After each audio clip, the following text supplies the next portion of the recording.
对啊，青衣肯定也是身不由己。是啊，你说你们俩经历了这么多，你怎么肯定他是有心他嫁？即便如此，那又怎么样？我想见青衣一面，何其的困难！哎，你不是说夏侯府在招杂役？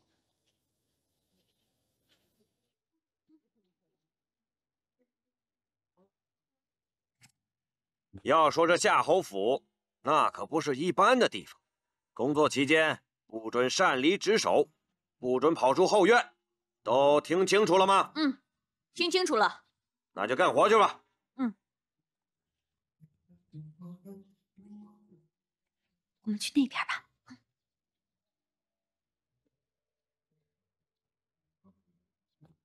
没想到这样就混进来了。那当然，这夏侯府招人还挺严的。不过呀，有银子打点，自然显得好办。你呀，哎，不过大哥，这接下去怎么办？我还真没有什么对策。只能走一步看一步，但好歹总算离青衣越来越近了。嗯。不过这里这么大，还是得想办法先跟青衣联系上才行。随机应变。嗯。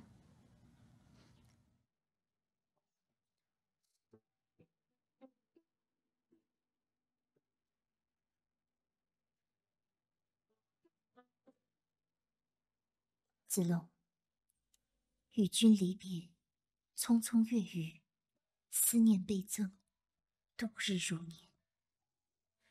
自回家以来，父亲即积极筹办婚事，亦逼青衣出阁。然青衣仍顽劣拒之。君当知吾心早已所属，虽山崩地裂而不移。期盼情缘能续，重逢有期。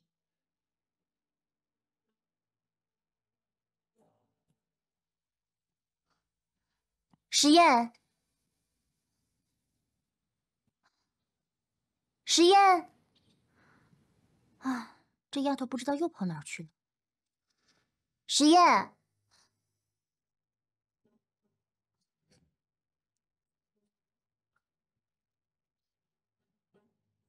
小姐，什么事那么着急啊？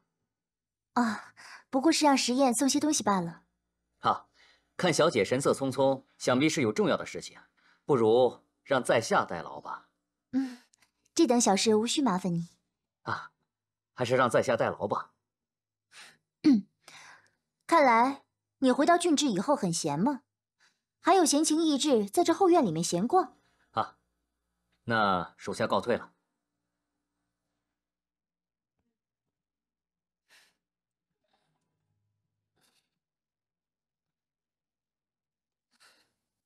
小姐，啊，快送出去。小姐，你可真心急，之前的几封信还没有等到赵公子的回应呢，怎么又要寄一封？我想路途遥远，多寄几封总是没错的。看来小姐还真是等得心急了呢。你看，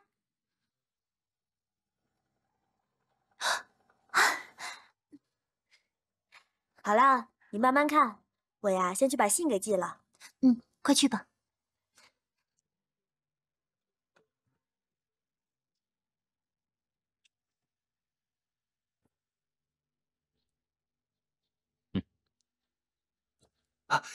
谢谢谢谢。记着，以后小姐寄出的信都先交到我这儿。是，小的明白。嗯。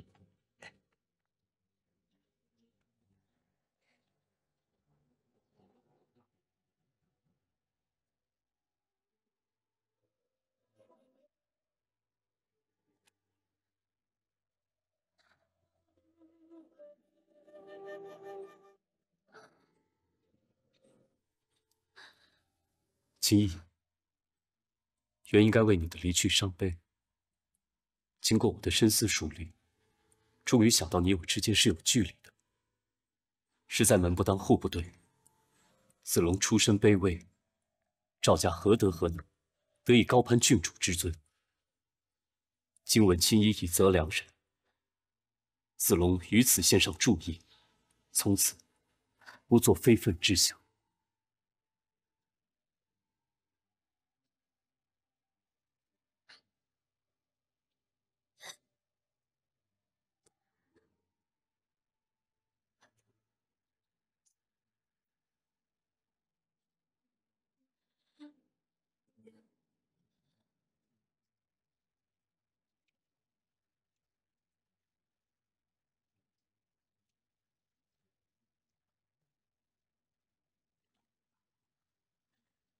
灵儿，快去炖个老鸭汤给小姐送过去。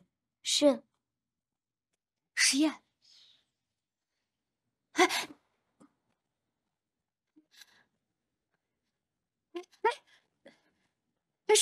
哎，你这不好好干活，你要干嘛去？你拉我干嘛？我有事儿。放肆！我早就警告过你们，工作时间不准擅自离手。这夏侯府岂是你随便乱闯的？要是再敢擅自离开厨房，就给我卷铺盖走人！看什么看？回去干活。知道了。快点儿！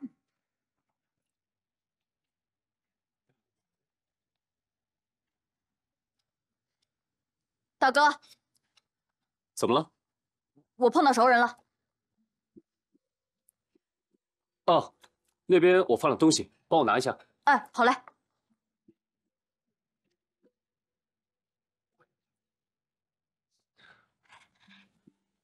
怎么样？大哥，我刚才看到实验了，不过我刚要叫住他，就被那该死的大厨给拦住了。这么说，哎，没事没事，虽然我没有叫住他，但是呢，我看到他是往哪个方向走的，咱们只要按照他那个方向顺着找，就一定可以找到青衣的住所。可这府内戒备森严，恐怕很难找到。这个嘛，只能夜探了。夜探？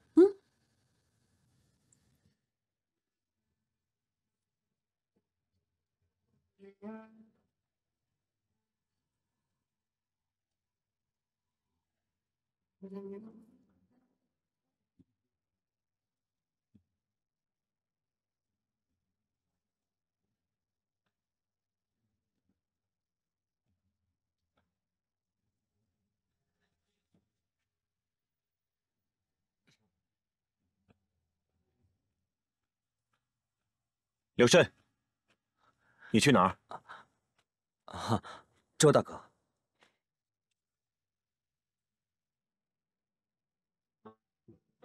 你今天子龙和师妹几番劝阻，你竟还是一意孤行。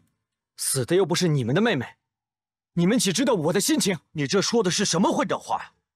我们哪一个人待晴儿不是亲如家人？来，坐下来说。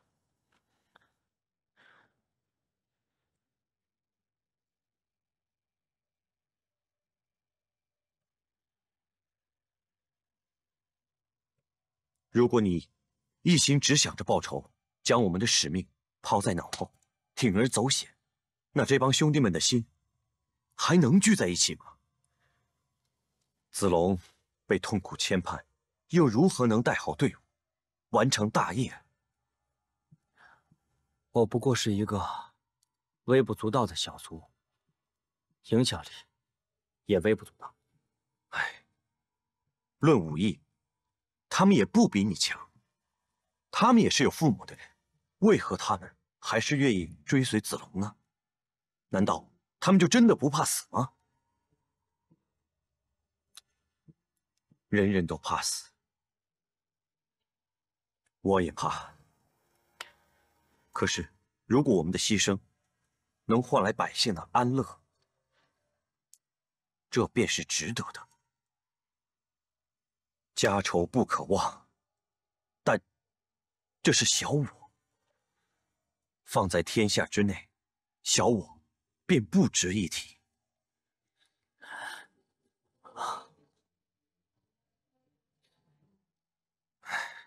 今晚你哪里也别去了。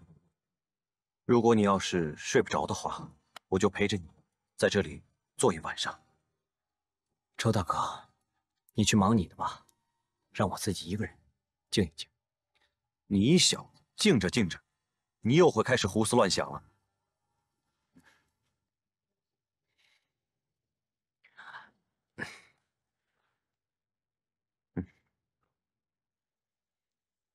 算你有口福了。烧鹅，此行路途遥远，也不知能不能回真定，所以我就把隔壁的鹅给杀了。周大哥，你干嘛要把隔壁的鹅给杀了呀？也算是百姓们的一点贡献吧。可是就是鹅太小了，不够分，就不便朝夕相拥了。来，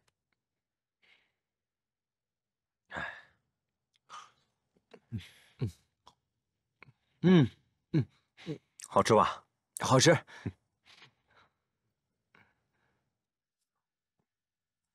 哎，周大哥，你说咱俩光吃肉又没有酒，多没意思啊！要不然你把你那个私藏的酒拿过来，咱俩一起喝。好，那我就去把我的私藏酒给拿过来。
今闻青衣已择良人，子龙于此献上祝意，从此不做非分之想。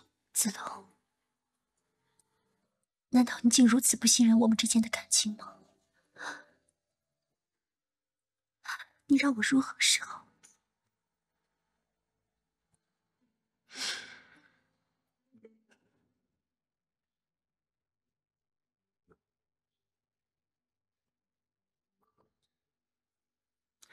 高将军不必担心，小姐寄出的信已被我拦下，而且我还以赵云的名义给他回了信，让小姐断了念想。给一个死人写信，这真情还真是可歌可泣啊！你说赵云已死，而且他还死无葬身之地，所以你以后也不必帮他回信了。此话当真？赵云怎么会死了？莫非你……详情你不必再问了，麻烦解决了，日后你也不用再担心如何向老爷交代这件事了。啊，是，恭喜高大人。小姐若是知道赵云的死讯，她一定会痛苦万分。到时候高将军陪伴在旁，小姐定会感动不已。你们在聊什么呢？叔父，老爷，不必多礼。文定，我听闻你代理真定县令，颇有作为，还亲自剿灭山贼，因此深受百姓的爱戴。叔父过奖，为百姓谋福，本就是地方官应尽的责任。我果真没有看错你。对了，今日召你前来，除了公务上的事，还有一件更重要的事情。你跟青衣订婚已久，是时候该完婚了。那不知青衣的意思？青衣自然会想通的。这件事情，我做主。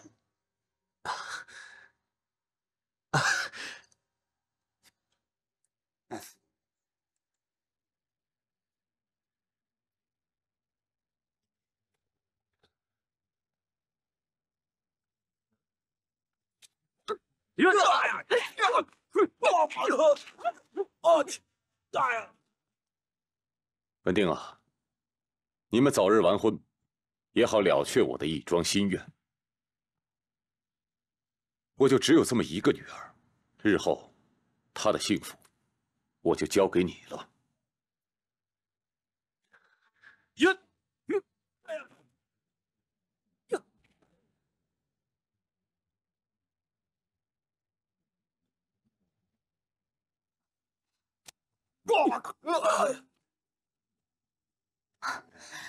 青衣啊，青衣，是我。子龙，你们怎么会在这里？我有话对你说。啊！什么人？在哪儿呢？站住！站住！别动！别动！退后！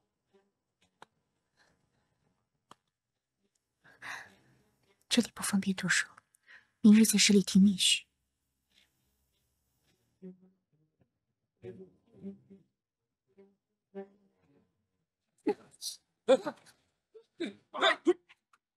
老爷，外面好像有动静，我去看一下。好，我也去看一下。大呀！大呀！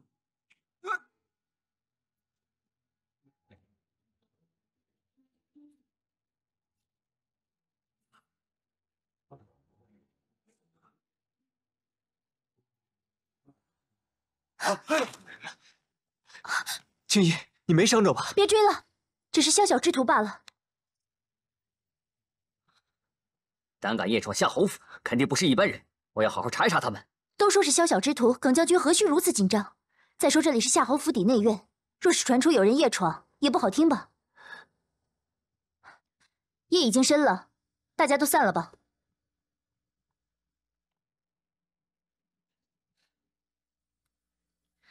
耿将军，我爹应该还在等你去汇报这里的情况吧？啊，是。那你还不快去？啊，好。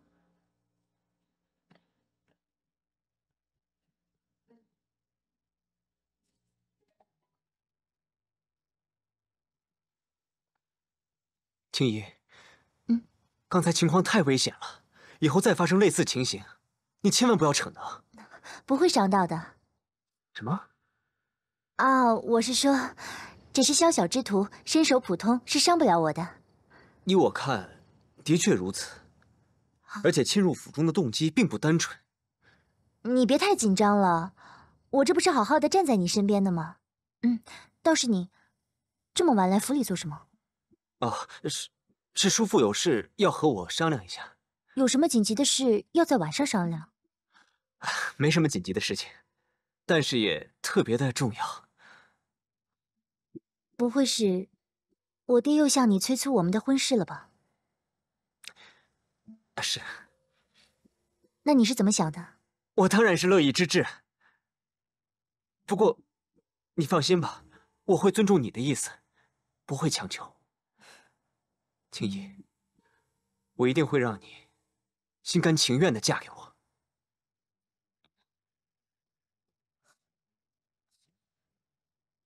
小姐，刚才有贼人夜闯府邸，我见你不在房间，四处寻找，快急死我了。石燕，别失了礼数。高将军好，那个，要不你们先聊一会儿，我先去沏壶茶。不用了，石燕，天色已晚，高将军也累了。啊，郡主，我改日再来拜访。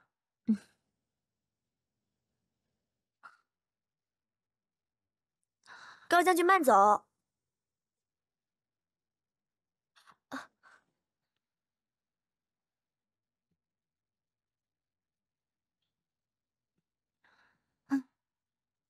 小姐，好好的叹什么气呀？石燕，你知道刚才夜闯侯府的是何人吗？是子龙和师妹。什么？是赵公子？小姐，你和赵公子不是一直有书信来往吗？好端端的怎么会夜闯侯府呢？要知道，这要是被抓住了，可是杀头的死罪。这也是我不明白的事情。今日收到的分明是他的绝情信。什么？绝情信？那赵子龙是什么身份？小姐看上他是他千年修来的福分，岂容得他说绝情就绝情？我不答应。那赵子龙与我绝情，为什么要你答应？我就是不服气嘛。我别解释了，我还不了解你吗？你呀，就是心急。我这还没说完呢，你就叽喳的说个没完。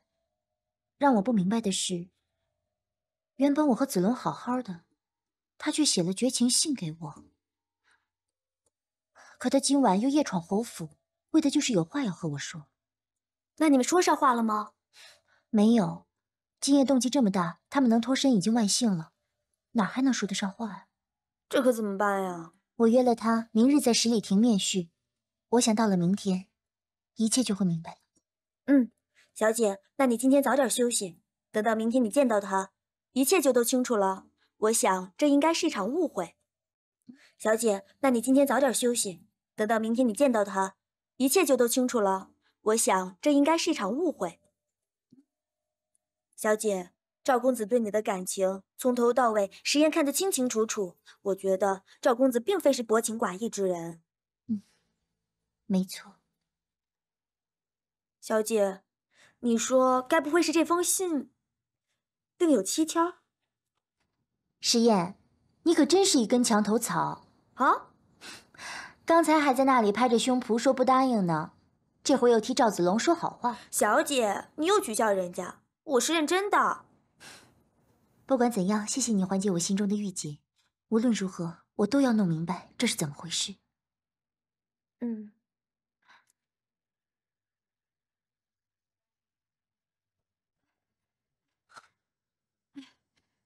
这刚才要不是青衣突然介入，就那几个护院要打败他们，那就3两下的事儿。师妹，不要说了。其实青衣顾虑的对，我们今晚确实莽撞了。那我们现在怎么办呢？先回去再说吧。走。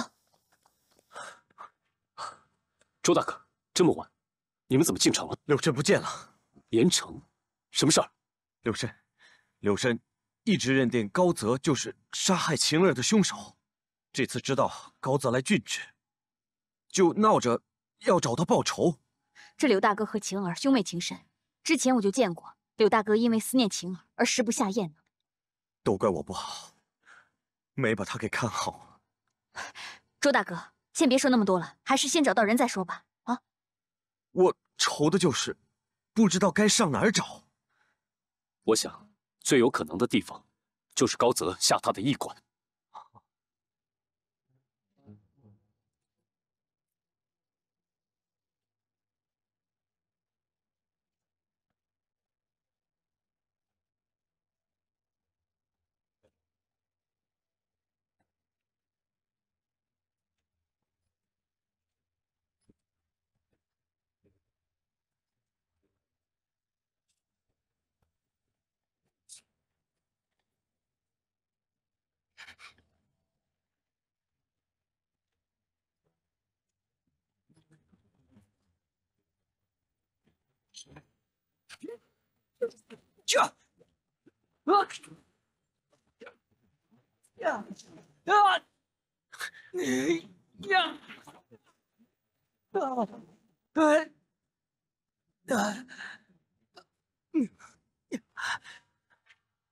高泽，还我妹妹命来！怎么是你？你想干什么？高泽，你杀了我妹妹，我要让你一命还一命！谁告你人是我杀的？懦夫，敢做不敢承认！快说，你凭什么怀疑是我？除了你，还会有谁？先告诉我，你怎么会在这儿？赵子龙呢？他没和你在一起吗？赵子龙，他在你的心里不已经早就死了吗？你胡说些什么？我有没有胡说？你心里最明白。被我猜中心思了吧？高泽，今天我杀不了你，我也不准备活了。反正你杀了我妹妹，也不差多杀我一个。来吧！我若现在杀他，岂不是坐实了我杀柳晴儿的罪名？他不能死在我手里。高泽，我今日若是不死，我跟你没完！迟早有一天，我会亲手杀了你！你无需在此胡搅蛮缠，凡事讲凭据。柳慎，我没有杀你妹妹，信不信随你。还有，你想杀我，那就先回去把功夫练好，再回来找我吧。这，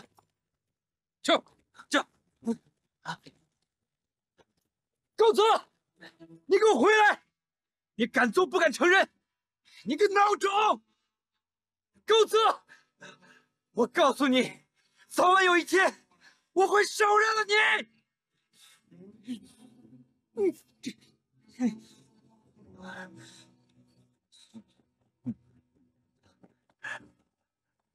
严城，严城，没事吧？刚才我差点杀了高泽，差点替我妹妹报仇。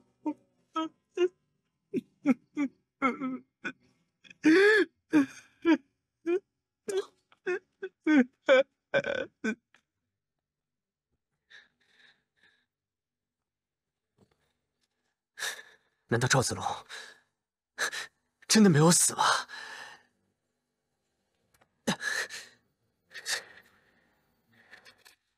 怎么可能？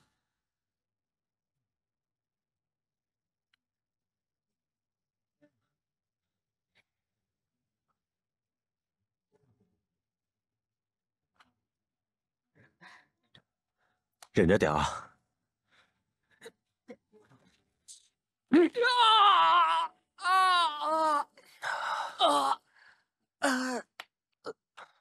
还好，只是脱臼，没伤到筋骨。看样子，高泽是手下留情了。今天他不杀我，我今后一定不会放过他。严城，今夜你行事莽撞，差点丢了命，以后不能这样。可是我咽不下这口气呀！晴儿，她死得太冤了。我记得我以前跟你说过，我不能完全确定，杀死晴儿的就是他。除了高泽，不会有其他人。就算是高泽杀的，就你那两下三脚猫的功夫，还想杀他？我……严城，没有了晴儿，我和你一样心痛，所以，我不会再让你出事。可是，我真的不甘心呐！刘大哥，你为什么这么确定是高泽把晴儿杀了？这当中会不会有什么误会啊？你这话什么意思？你想让晴儿白死吗？你先别激动，你冷静一点。我只是觉得奇怪，如果他真是杀晴儿的凶手，那他今晚为何不杀你啊？不管杀死晴儿的凶手是不是高泽，将来总会有水落石出的那一天。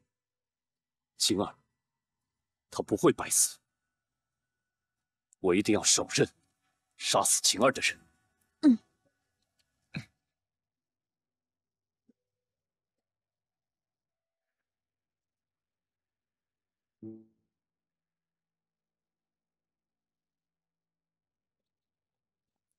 小姐，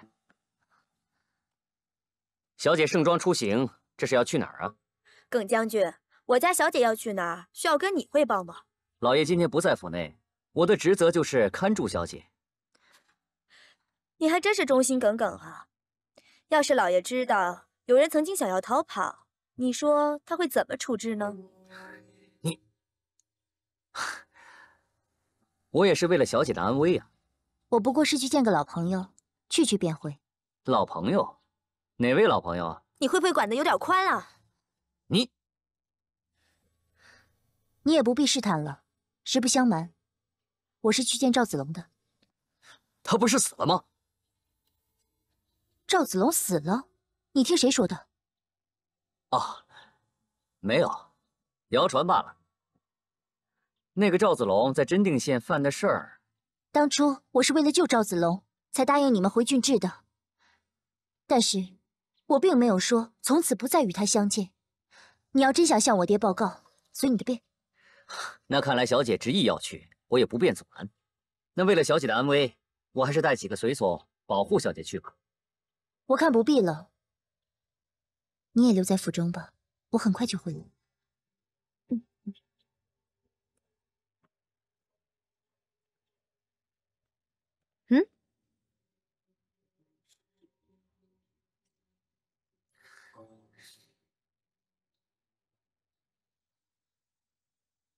子龙，青衣，站住！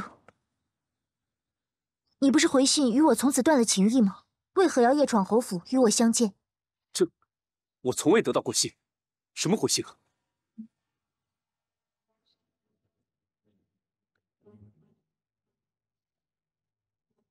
看来赵子龙真的没死。郡主既然坚持去赴约，想必两人一直都有联系。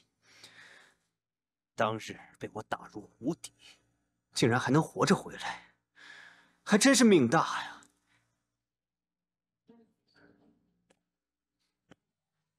高将军，依你看，此事怎么办？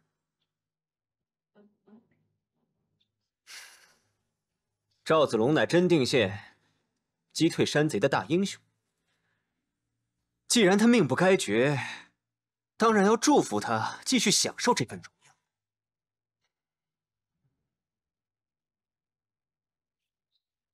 子龙，我应该信任你的，你待我又怎会如此无情呢？我既然和你有了约定，我定不会辜负你。只不过，我们二人中间有许许多多的矛盾，而你的婚约也横在了我们的中间。你怀疑信件乃是高泽拦截的？我并无证据。常言道，闲谈莫论他人非。我不可妄下定论。不过高泽这个人，还是需要提防的。子龙，你到底想说什么？你和高泽之间有什么我不知道的事吗？你离开真殿以后，真的发生了很多事。晴儿，她死了。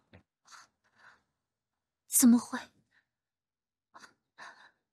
此事难道和高泽有关？当天我和晴儿在树林里遇到了埋伏，对手对我们的情况了如指掌。因我身患剧毒，双眼失明，未能保护晴儿，我也因此掉入了流沙。啊！为什么发生这么重要的事你都没告诉我？我连你差点丧命都不知道。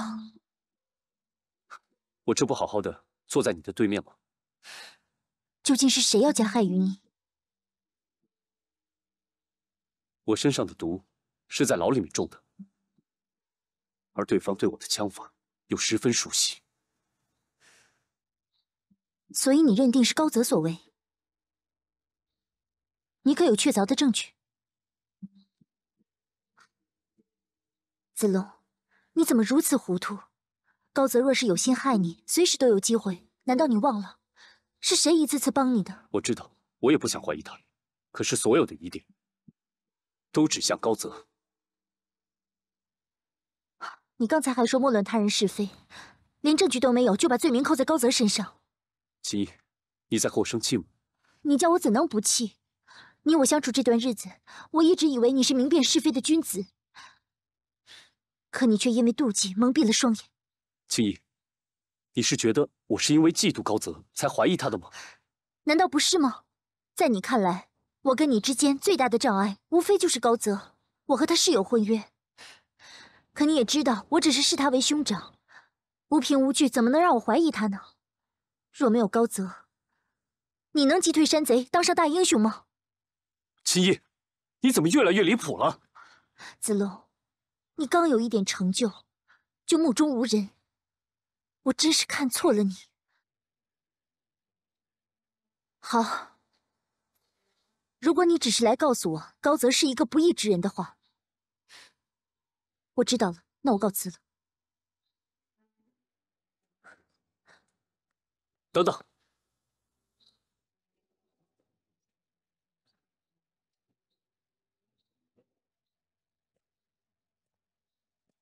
我这次前来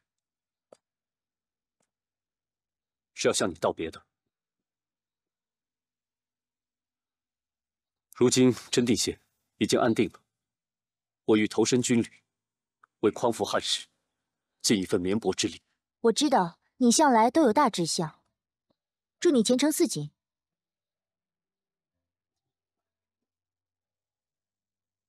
再无话可说。保重。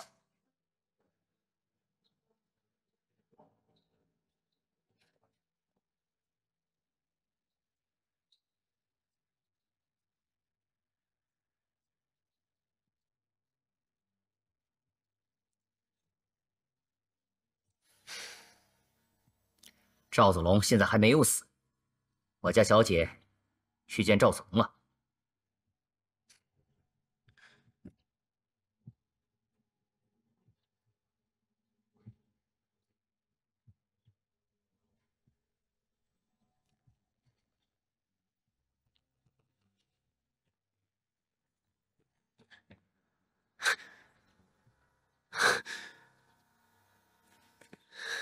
小姐，你回来了。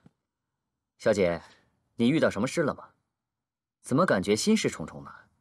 我人已经回来了，你就不必再寸步不离了吧？不敢不敢，只是高将军在庭院等候多时，我是特意过来迎接小姐的。他来做什么？也好，我正好有事要问他。哦，你先下去吧。啊，诺，小姐。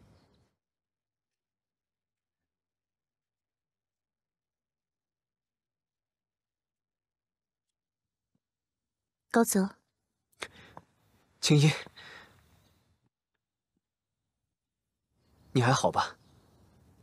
我很好啊。你在担心什么？没有，只是听说你一个人出去了。我去见赵子龙了。啊，他还好吗？看来你很关心他。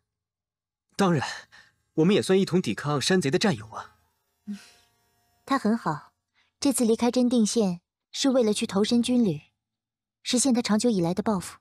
啊，真定英雄离开了，我竟毫不知情，真是太失职了。我这就去送送他。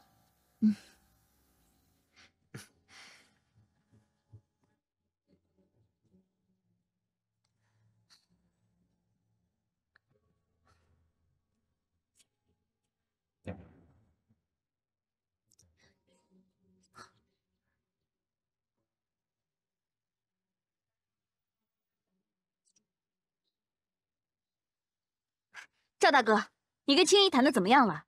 他知道你要离开的事儿了吗？然后呢？不对呀，照理来说，你们俩应该是依依不舍呀。你怎么这么快就回来了？你们俩不会还在闹别扭吧？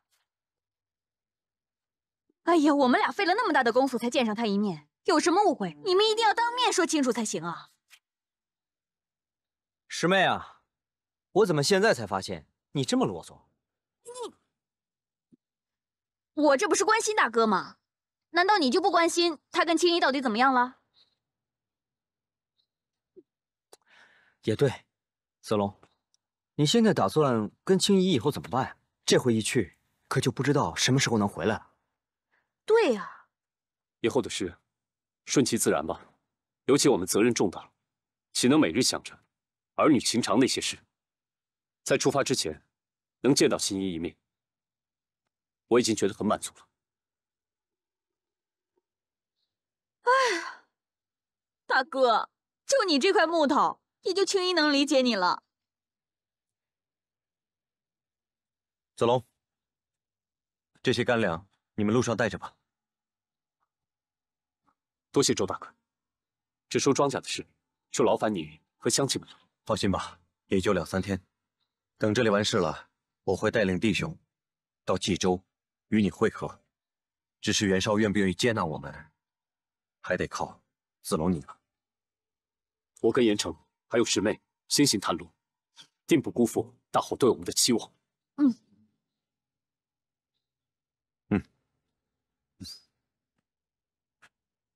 走。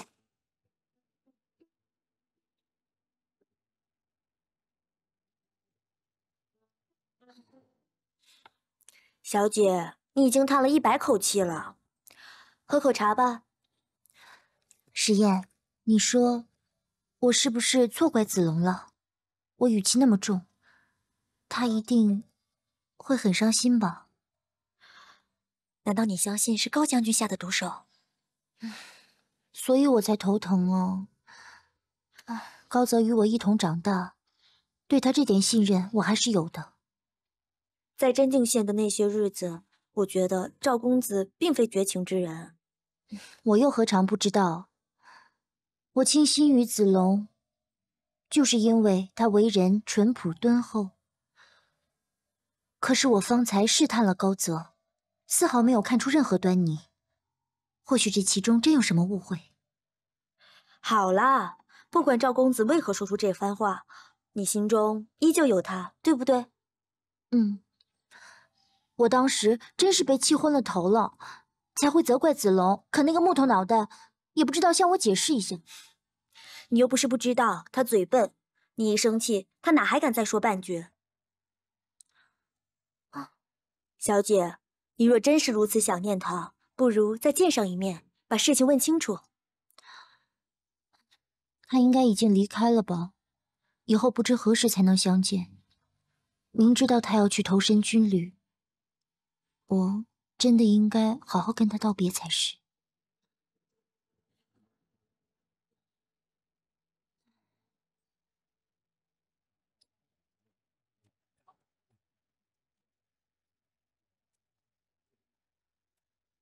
子龙，这冀州看来比长山郡热闹多了。可不是嘛，这次出来，咱们也算长了不少见识。不过大哥，我们什么时候吃饭呀？我这肚子都快饿扁了。师妹，你怎么总饿？那前面有一个饭馆，咱们走吧。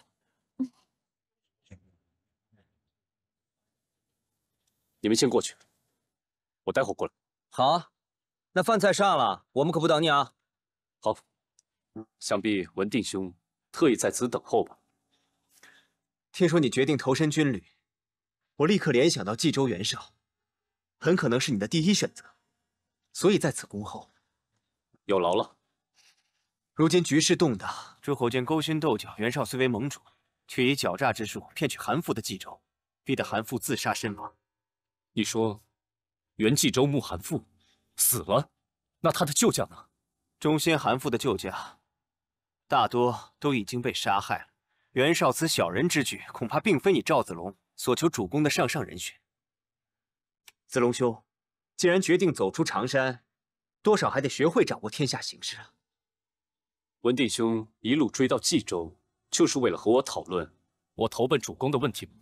果真好雅兴啊！是因为你够资格知道这些，我很期待你成为真正的英雄。同时，我得知好友将远行，当然必须要专程前来为你送行才是。不过，今天的会面应该不在文定兄的计划当中吧？此话怎讲？文定兄得知我还活着，不应该感到诧异吗？是有些诧异，不过更多的是惊喜。人生在世，但是知己难求，遇到对手更是十分难得。文定兄过于抬举，但赵云不知是不是今后对身边的人要多多提防一些，多留点心眼儿，总是好的。子龙，你知道吗？我曾因你的死，失落感油然而生，但如今见你活生生坐在我面前，我突然觉得对生命又重燃热情。你方才所言，等同于我之前的死是你造成的。你不但造成了我的死，晴儿也搭上了性命。这只是你的推断，毕竟你无法证明。这是当然。不过我坚信，总有一天，你会亲自向我证明我的推断是对的。好让你替自己报仇。我无所谓，但晴儿的死，总得有人负责。那么你得有足够的实力，让对方负起责任来。罪有应得，你我后会有期。真不知道你我下一次见面是敌是友，是怎样的光景。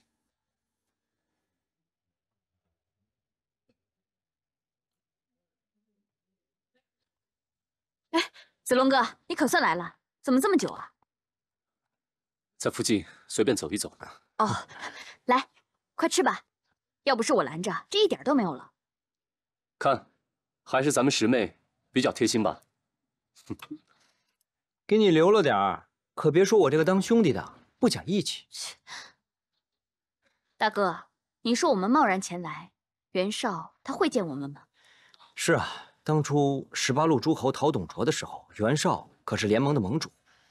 咱们这几个无名小卒，他会把咱们放在眼里吗？如今各诸侯都在招兵买马，咱们也不一定要投奔袁绍。听说原冀州牧韩馥刚刚被袁绍逼死，现在还未知真假，咱们等一等再做选择。那倒也是。再说了，大哥可是真定县的大英雄，现在投奔谁，都会夹道欢迎的，是吧？哎，官爷，官爷，您看您还没结账呢。结账啊？我们吃饭用结账吗？啊，给我记账！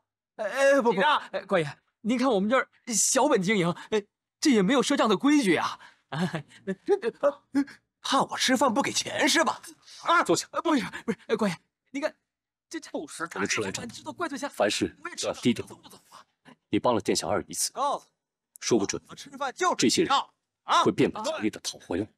好，行，这场彻底识相。走走。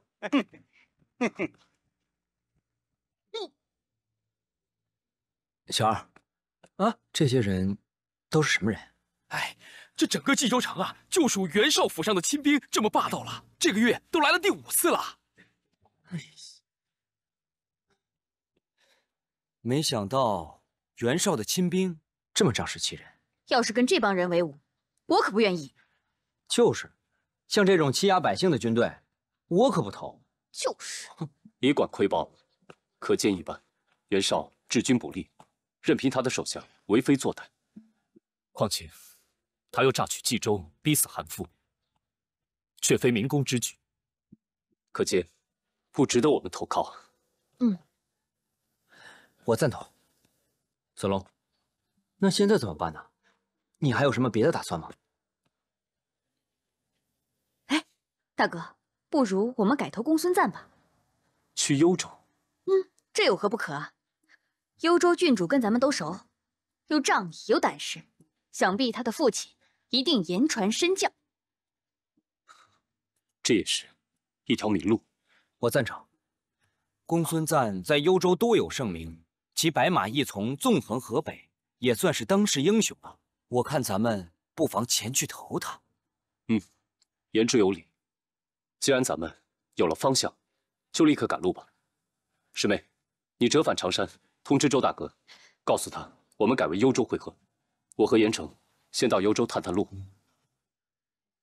大哥，为什么我去啊？你不去，难道让子龙去吗？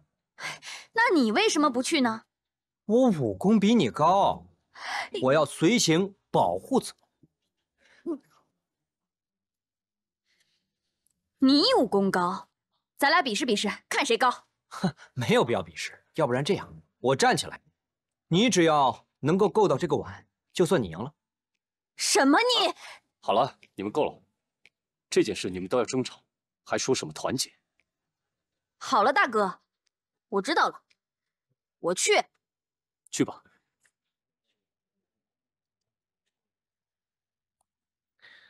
别急，你也有份儿，你也有份儿。爹，闺女，什么事儿啊？您成天就知道照顾这些花花草草，对我不闻不问，你心里还有没有我这个闺女？怎么了？这是啊？谁惹我的宝贝女儿了？啊？让我女儿发这么大火？我从长山都回来个把月了，我之前跟您提过的事儿，您都考虑了吗？啊，考虑了。那个，不是你，什么事儿啊？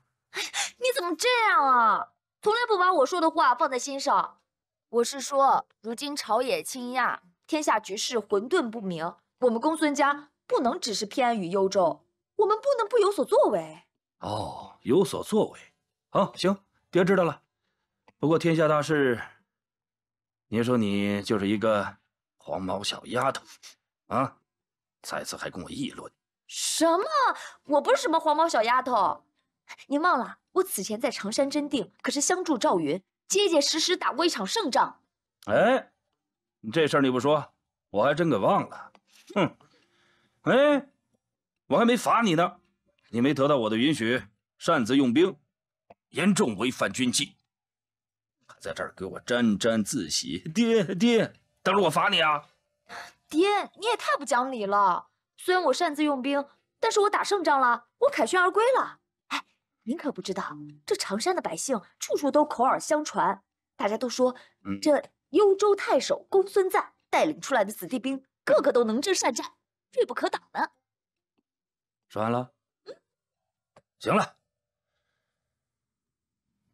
哼，别给爹戴高帽了。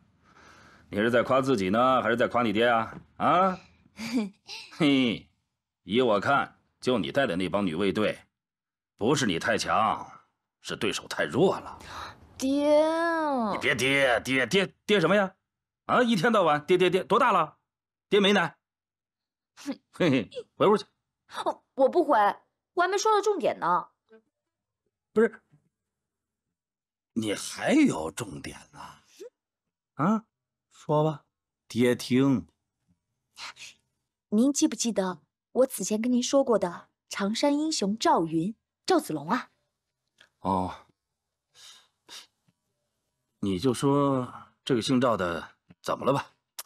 我跟您说，咱们军队就缺赵云这样有胆识、有谋略，并且武功高强的带兵将领。我觉得您必须积极一点了，否则肯定会成为一柱之汉的。他一定能帮你成就大业。对，完了。啊？重点说完了？啊？哦，回屋吧。回什么屋啊？您还没答应呢。哎，宝月，姑且不论这个姓赵的是否像你说的如此优秀，但他的低级出身，为父就不必考虑了。为什么呀？为什么？人称他是常山英雄，常山那是袁绍的属地。你爹我现在跟袁绍，眼看就要短兵相接，拼个你死我活，你说我能重用他的人吗？爹，你想太多了。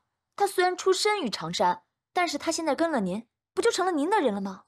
我的人啊？哼，我用吗？爹麾下有严刚这样的猛将，还缺他这个无名小卒吗？什么无名小卒啊？他也不是什么泛泛之辈。我跟您说，您要是不用他，肯定会后悔一辈子的。好了，军务大事，为父自有主张，你不必多言。哎呀，爹！哎呀，什么？退下！你再考虑考虑。你再考虑考虑，退下。请，郡主。哼。大人，门口有2人请求投军，这是拜帖，请大人过目。多半是在民间混不了了，想来军中糊口度日。啊，那还请大人明示，该如何安排？这样，你把他们带到后卫营，交给张奎，让他随便安排点差事就是了。诺。哼，哎。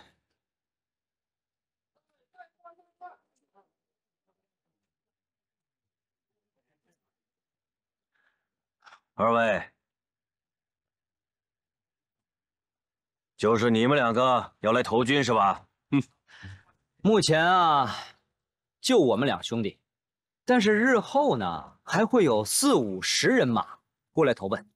好了好了，你们两个跟着这位军士前往后卫营去，找一个叫张奎的，他自会安排你们事做的。哎，连城，你们弄错了吧？把我们安排到后卫营，那不是大材小用吗？连城，你别说话。哎，你回去跟你们老爷说说，让他把败点看明白了。我兄弟赵子龙那是等闲之辈吗？你把他安排到后卫营，那不是大材小用是什么？要按你的意思，让他干个将军，你看如何呀？这还差不多。子龙做将军，那我呢就直接做他的偏将，然后鞍前马后的伺候他。你看这样行不行？我看你是大白天的做梦做傻了吧？我看后卫营也不用去了，把他们两个给我赶走！大人请留步。怎么，这位将军，你可还有事情要吩咐？后卫营，小的愿意去，请大人多多包涵，莫与舍弟一般见识。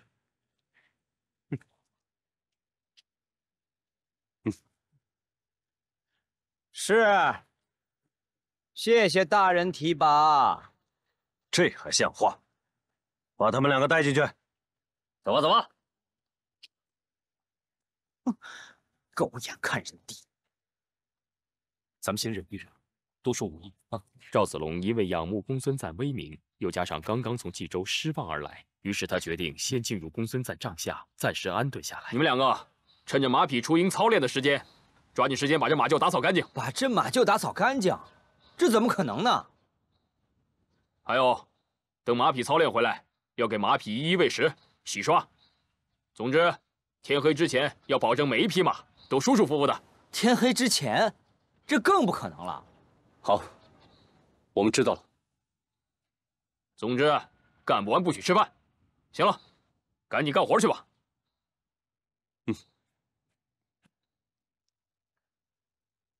还要把马匹伺候舒服了，我哪知道马它舒服不舒服啊？这不明摆着欺负人吗？子龙，我真想不明白，既然来了幽州了，你为什么不好好利用你和宝月郡主的交情，非要低三下四的呢？如果凡事都要靠关系上位，那将来还会有什么作为？好了，我去打水，你要是累了，你就歇会儿。哎，你让我一个人打扫啊？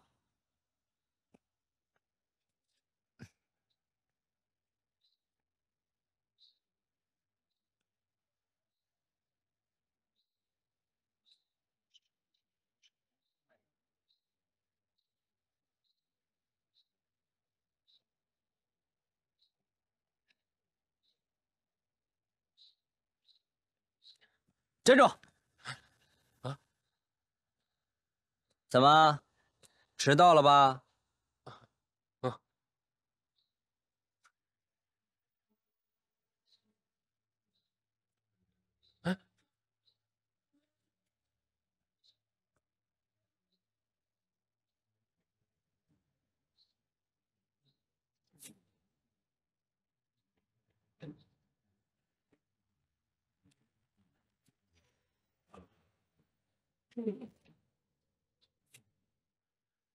谁？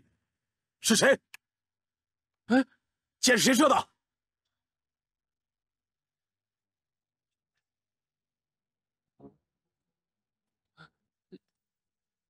箭是你射的？不，是他。弓箭在你手上，敢做不敢当。来呀，给我拿下！军法处置。慢着，过来。箭是我射的，与他无关。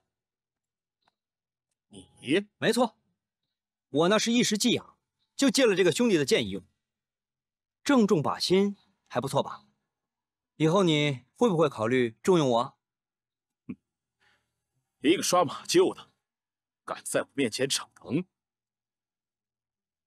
我看你找死！住手！这位军长，不知小弟所犯何事？怎么，你们是一起的？没错，我俩就是出生入死的好兄弟。那好，都给我抓起来，关禁闭。凭什么把我们关起来啊？开门，开门啊！你够了，这事儿还不都怪你？切！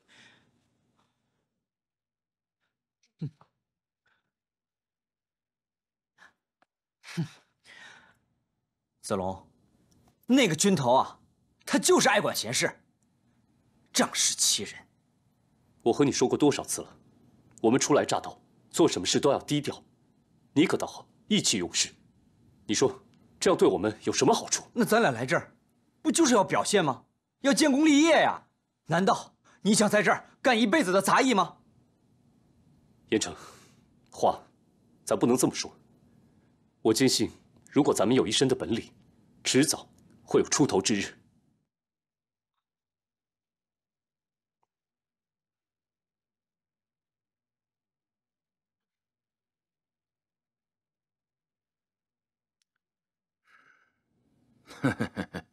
好，主公，主公，出大事了！主公，出什么事了？军师在行军的途中遇到了埋伏，阵亡了。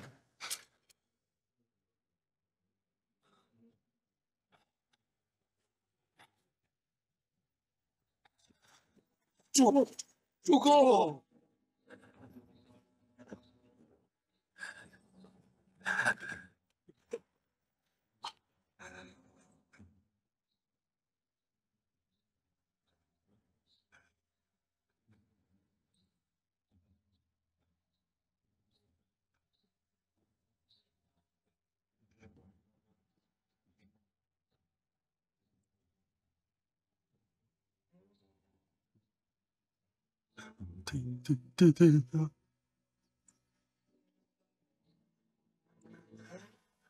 怎么回事？到底怎么回事？